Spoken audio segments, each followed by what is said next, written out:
So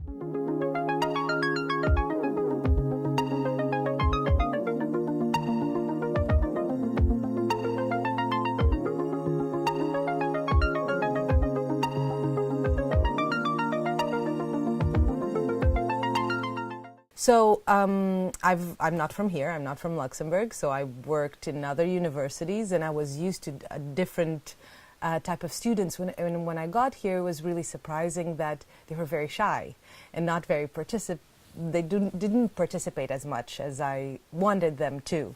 And I was planning very interactive classes, like debates, and they wouldn't participate much. And I knew that the language might be a big barrier because my teaching is done in English.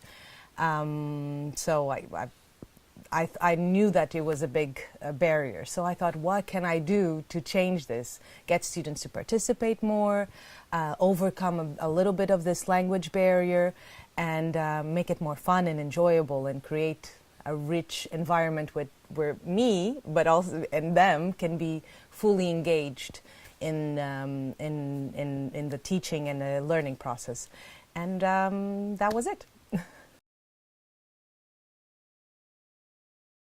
So last year, there was a workshop given by Shahed and the team, and about these educational online apps, technologies, and I went to it and I thought, oh, this is really cool. Can I do it? Can I not do it? So I contacted Shahed, and I've included said, a tutorial on how to add content. Want to try this? And could you help me? And he helped me a lot, yeah. So I used Plickers. I used Kahoot, I used Padlet, Quizlet, and then obviously the Moodle was the platform to interact with all of these. It's really fun. Kahoot is it's actually the students' favorite. So Kahoot is an online platform where you can actually create quizzes. For students, and it works like a game, so they can use it on their computer or on their smartphone, and they register. It's all anonymous, and there's points for the questions, and they kind of play against each other, and there's like a scoreboard, and it actually is registered, so they can track their progress. Yeah, and they learn, and we can kind of review what we've learned before and kind of consolidate the knowledge.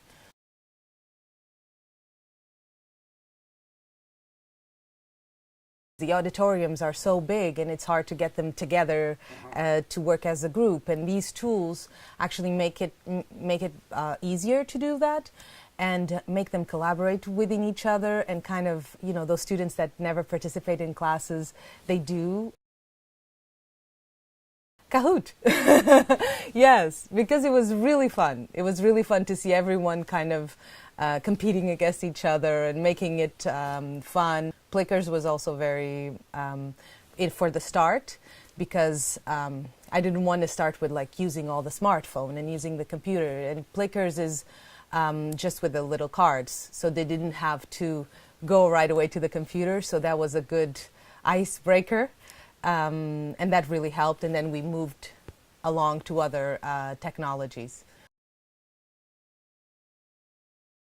Plickers, it's also like a quiz, but instead of it doesn't work like a game really, but you can do quizzes or you can do polls, and the students have a little card where they can give their answers. So they just hold up their cards and I scan with my iPhone, and then they can see the results of the poll or the results of the quiz. And that was a really good initial tool for just getting them on the tools, because, you know, it can be scary to start using technology and start depending on technology in class, and they were not used to it at all.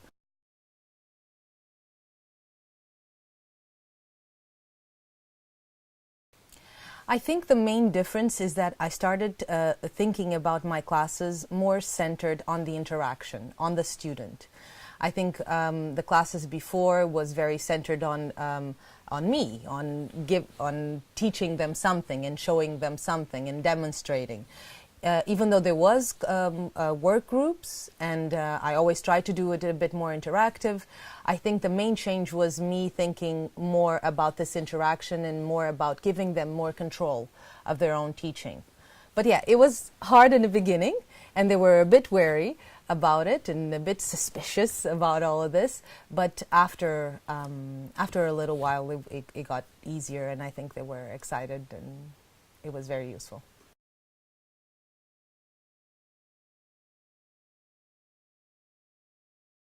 I think it did. I think it did. I think our relationship kind of confirmed and made it more fluid. The communication was much more fluid, and I think they got a bit more comfortable in asking questions.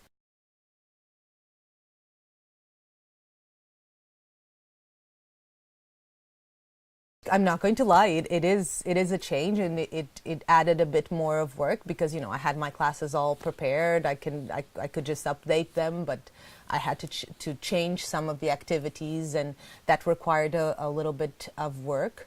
But also the team in university, they helped me a lot. And now that I'm more familiar with it, and now that I've learned, now it's much easier.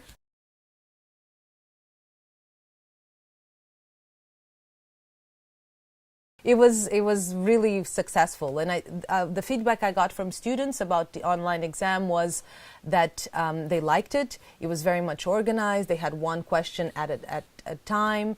They could type their answers, the answers that were open-ended. They could type them, and being a different language, it helped them to type the questions, and they had good feedback to give me about that. Also, from the teacher's perspective, it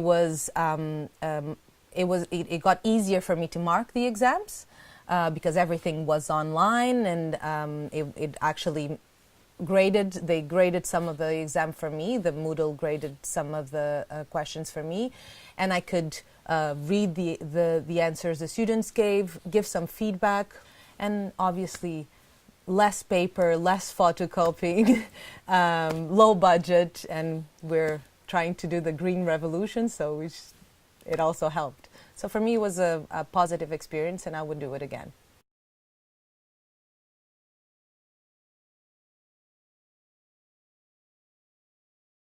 I would probably involve the students even more.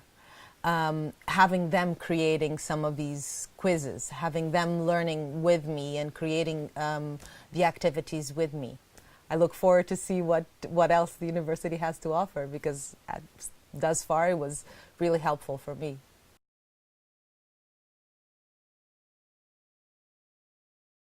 I know that the teachers want to change this, and this is a great way to change this communication and have students be agents in their own learning, because this is a two-way road, and we should collaborate in teaching. It's not only us, and we can learn with them too, and I've been learning a lot with them.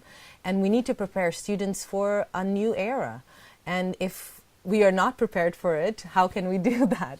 So I would encourage teachers to try, but start with a simple one, and I think you'll see how easy it is and how much fun it can be, and how students can benefit from it. So I would encourage teachers to do it.